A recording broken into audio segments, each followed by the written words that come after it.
بسم اللہ الرحمن الرحیم بسم اللہ الرحمن الرحیم الحمدللہ رب العالمین والصلاة والسلام علی رسولہ محمد وآلہ واصحابہ اجمعین اما بعد۔ درس نمبر 170 آج کے سبق کا عنوان ہے مطلق کو مقید کرنے اور نہ کرنے کے دلائل، حصہ چہاروں۔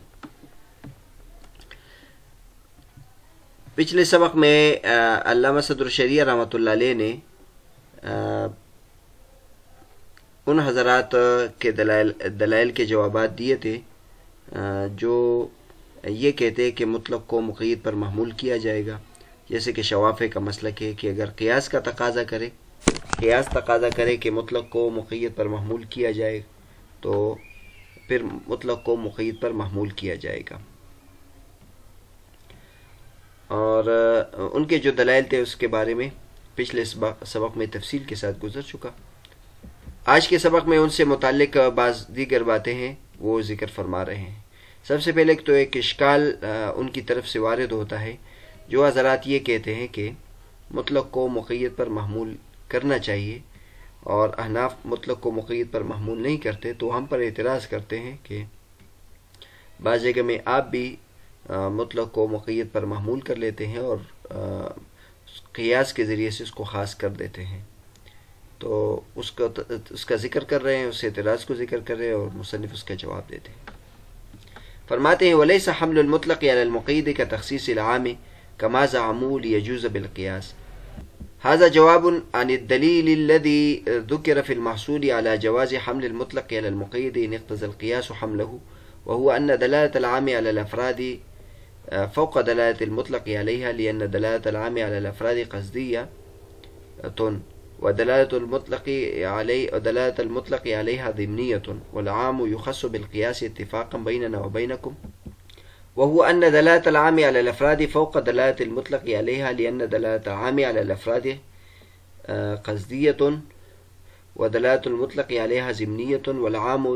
يخص بالقياس اتفاقا بيننا وبينكم، فيجب أن يقيد المطلق بالقياس عندكم أيضا، فأجاب بمنع جواز التخصيص بالقياس مطلقا بقوله لأن التخصيص بالقياس إنما يجوز عندنا إذا كان العام مخصوصا بقطعي، وها هنا يثبت القيد ابتداء بالقياس، لا أنه قيد أولا بالنص ثم بالقياس، فيصير القياس هنا مبطلا للنص۔ فرماتے ہیں کہ مطلق کو مقید پر محمول کرنا اس طرح نہیں ہے جس طرح کہ عام کو ہم خاص کرتے ہیں، جیسے کہ یہ ان حضرات نے گمان کیا ہے، تاکہ قیاس کے ذریعے سے اس کی تخصیص جائز ہو۔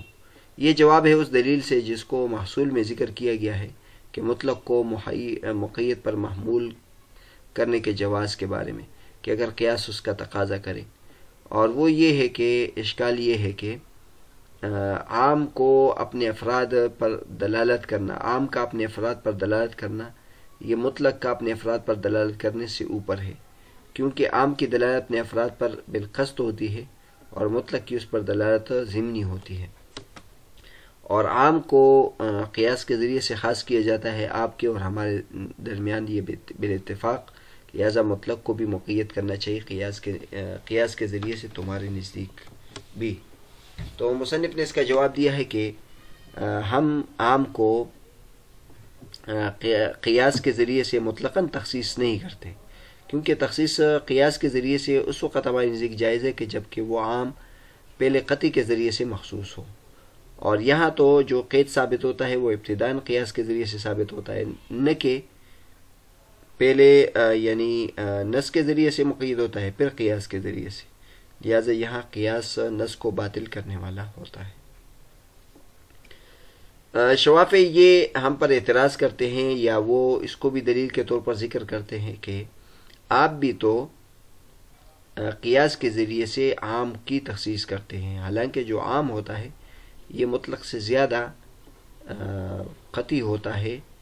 اور اس کی دلالت اپنے افراد پر زیادہ قوت کے ساتھ ہوتی ہے، لیکن تم عام کو بھی قیاس کے ذریعے سے خاص کرتے ہو، اور یہ تمہاری کتابوں میں ہے کہ عام کو قیاس کے ذریعے سے خاص کیا جا سکتا ہے۔ لیکن آپ حضرات نے عام کی بحث پڑھی ہوگی، ہم نے تفصیل کے ساتھ احناف کا مسلک ذکر کیا تھا۔ احناف یہ نہیں کہتے کہ عام کو عام کو خبر واحد اور قیاس کے ذریعے سے خاص کیا جا سکتا ہے، بلکہ انہوں نے لکھا کہ قطعی کے ساتھ اس کو خاص کیا جائے گا۔ لیکن وہاں ہم نے یہ ذکر کیا تھا کہ اگر کسی عام کو پہلے قطعی کے ساتھ خاص کیا جائے ایک مرتبہ، تو اب وہ عام خص منہ البعض ہو جائے گا، وہ ظنی باقی رہے گا۔ اب اس میں پھر خبر واحد کے ذریعے سے یا قیاس کے ذریعے سے قیاس کیا جا سکتا ہے۔ تو شواف ہمارے اس بیس سے اس کو عام رکھتے ہیں اور اس سے استدلال کرتے ہیں کہ تم یعنی عام میں تخصیص کو جائز قرار دیتے ہو، تو ہم یہ کہتے ہیں کہ آپ کا یہ قیاس منوع فارق ہے۔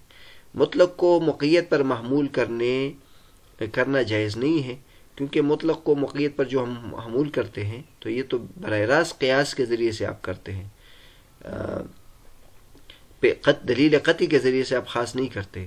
اور وہاں جو ہماری یعنی بحث ہے وہ اس سے متعلق ہے کہ پہلے ایک عام کو دلیل قطعی کے ذریعے سے خاص کرتے ہیں، پھر اس کے ذریعے سے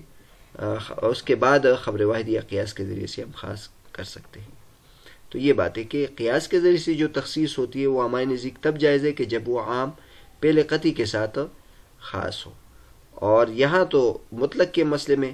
قید ابتداءً قیاس کے ذریعے سے ثابت ہے، نہ یہ ہے کہ پہلے نص کے ذریعے سے قید ثابت ہے پھر قیاس کے ذریعے سے ہم ایک اور جگہ منتقل کرتے ہیں۔ تو لہٰذا یہاں تو جو قیاس ہے وہ نص کو باطل کرنے والا ہے۔ فالحاصل ان العام لا يخص بالقياس عندنا مطلقا بل انما يخص اذا خص اولا بدليل قطعي، وفي مسألة حمل المطلق على المقيد لم يقيد المطلق بنص اولا حتى يقيد ثانيا بالقياس، بل الخلاف في تقييده ابتداء بالقياس فلا يكون كتخصيص العام۔ حاصل یہ ہے کہ عام ہمارے نزدیک قیاس کے ذریعے سے خاص نہیں ہوتا مطلقاً، بلکہ یہ اس وقت خاص ہوتا ہے جبکہ پہلے دلیل قطعی کے ساتھ خاص کیا جائے۔ اور مطلق کے مسئلے میں مطلق کو جو ہم مقید پر محمول کرتے ہیں تو مطلق کو پہلے نص کے ذریعے سے مقید نہیں کیا جاتا یہاں تک کہ پھر قیاس کے ذریعے سے دوبارہ اس کو خاص کیا جائے، بلکہ اس میں جو اختلاف ہے وہ ابتداءً قیاس کے ذریعے سے اس کی تقیید کے بارے میں ہے، لہٰذا یہ اس طرح نہیں ہوا جیسے کہ عام کی تخصیص ہے۔ آگے علامہ صدر الشریعہ رحمۃ اللہ علیہ ایک اور طریقے سے شوافع کو جواب دیتے ہیں، اور وہ یہ ہے کہ آپ جو قیاس کرتے ہیں تو اس میں اس کو بھی تو دیکھنا چاہیے کہ آیا یہ قیاس مع الفارق تو نہیں ہے۔ واقعی یہ قیاس چلو مان بھی لیتے ہیں کہ آپ کی بات ٹھیک ہے کہ یہاں قیاس جائز ہے، مطلق کو مقید پر محمول کر کے قیاس کے ذریعے سے ہم اس کو محمول کر سکتے ہیں، لیکن کیا اس قیاس میں کوئی معنی تو نہیں ہے؟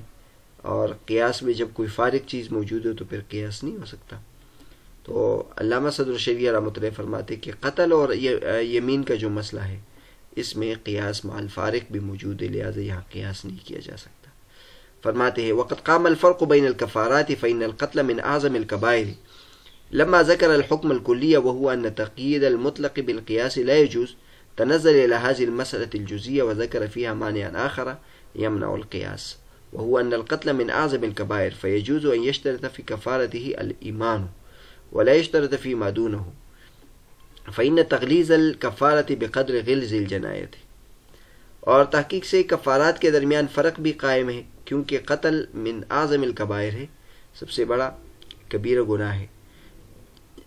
جب مصنف نے حکم کلی ذکر کیا اور وہ یہ ہے کہ مطلق کو قیاس کے ذریعے سے مقید کرنا جائز نہیں ہے، تو مصنف نے اس جزئی مسئلے کی طرف نزول کیا اور اس میں ایک اور معنی کو ذکر کیا جو قیاس کے لیے معنی ہے، اور وہ یہ ہے کہ قتل من اعظم الکبائر ہے، سب سے بڑا کبیرہ گناہ ہے، تو یہ جائز ہے کہ اس کے کفارے کو ایمان کے شرط کے ساتھ مشروط کیا جائے،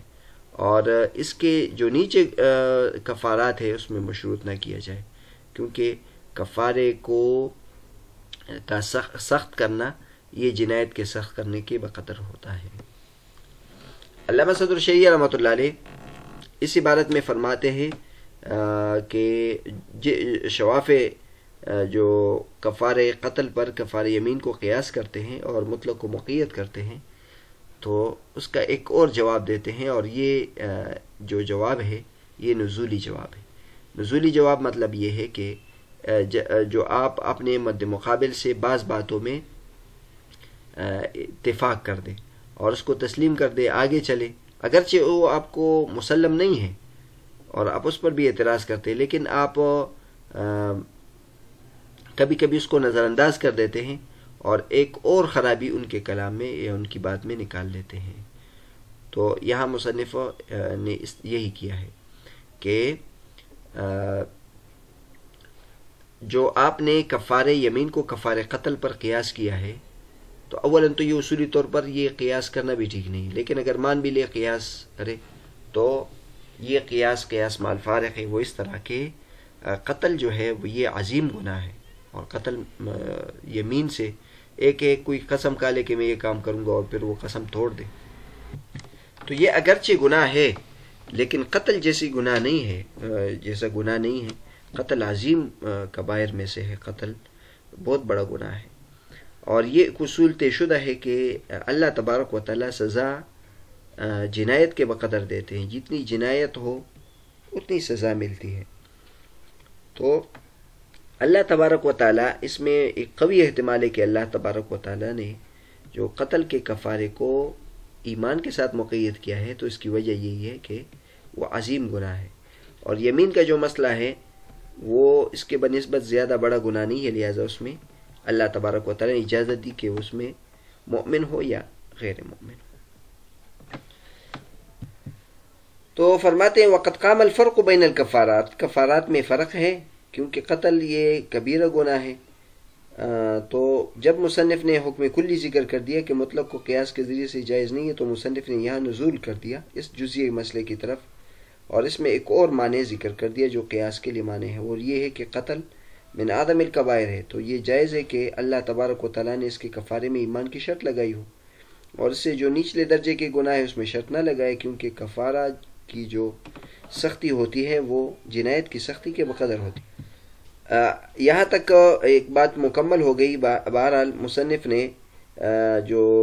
شوافع کا استدلال ہے کہ وہ مطلق و مقید پر محمول کرتے ہیں، تو سب سے پہلے تو اس پر مصنف نے یہ اعتراض کیا کہ آپ یہاں حکم شرعی کو متعدی نہیں کر رہے بلکہ ایک عدم کو متعدی کر رہے ہیں، اور وہ شرعی حکم نہیں ہے۔ ایک خرابی یہ ہے۔ دوسری خرابی اس میں یہ ہے کہ قیاس تو ہم وہاں کریں گے جہاں نص موجود نہ ہو، جہاں نص موجود ہے تو وہاں پھر قیاس کرنے کی کیا ضرورت ہے۔ تیسری خرابی علامہ صدر الشریعہ رحمۃ اللہ یہ ذکر کرتے ہیں کہ اگر آپ مان بھی لے کہ یہاں قیاس ہے تو یہاں فارق چیز موجود ہے، فرق کرنے والی چیز موجود ہے، اور وہ یہ ہے کہ یہ کفارات ایک جیسے نہیں ہیں، ایک میں یمین کا کفارہ ہے اور ایک میں قتل کا کفارہ ہے۔ تو جو قتل ہے یہ یمین کے بنسبت بڑا گناہ ہے، لہٰذا اس کے لیے اللہ تبارک و تعالیٰ نے شرط بھی سخت لگائی ہے۔ تو بہرحال علامہ صدر الشریعہ رحمۃ اللہ علیہ نے شوافع کا جو طریقہ استدلال تھا اور شوافع کے جو دلائل تھے ان سب کو رد کیا ہے بہت عمدہ طریقے سے۔ البتہ اس پہ کچھ اعتراضات باقی ہیں جو انشاءاللہ اگلے سبق میں ہم بیان کریں گے۔